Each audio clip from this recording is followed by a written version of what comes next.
कराची की बात करेंगे, जिसके इलाके डिफेंस में 4 मंजिला इमारत में आतिशज़दगी का वाकया पेश आया है।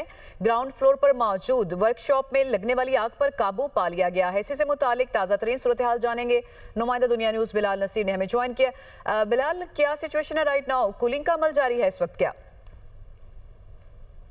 बिल्कुल, ये डिफेंस फेज़ 2 में नीचे एक वर्कशॉप थी, जिसमें अचानक से शॉर्ट सर्किट के बाइस जो है इब्तदाई तौर पर बताया गया है कि आग लगी है और आग ने देखते ही देखते पूरी वर्कशॉप को जो है वो अपनी लपेट में लिया है। उसमें 3 गाड़ियां मुकम्मल तौर पर जल गई हैं और सामान जो था, टायर था, वो भी मुकम्मल तौर पर जला है। और आग ने ऊपर इमारत, जो रिहायशी इमारत थी, उसमें फ्लैट्स कायम थे, तो 2 मंजिल जो फ्लैट्स की हैं उनको मुतासिर किया और वहाँ पर कई लोग फंसे हुए थे।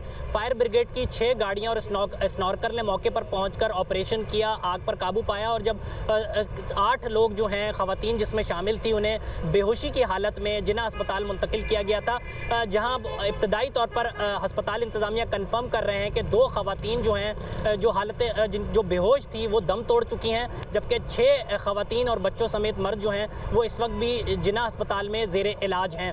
आग को जो है वो मुकम्मल तौर पर कंट्रोल कर लिया गया है। कूलिंग का अमल जारी है। अतराफ़ के तमाम फ्लैट्स की भी सर्चिंग मुकम्मल कर ली गई है। 2 खवातीन इसमें दम तोड़ चुकी हैं और हुक्काम का कहना है कि जो इलाका मकीन है और यानी शाहिदीन ने उनके बयानात के बाद कानूनी कार्रवाई जो है इस वर्कशॉप के खिलाफ जो है वो की वाकई में 2 खवातीन जो हैं वो दम तोड़ चुकी हैं। बिलाल नसीर, आप हमें अपडेट कर रहे थे, आपका बहुत शुक्रिया।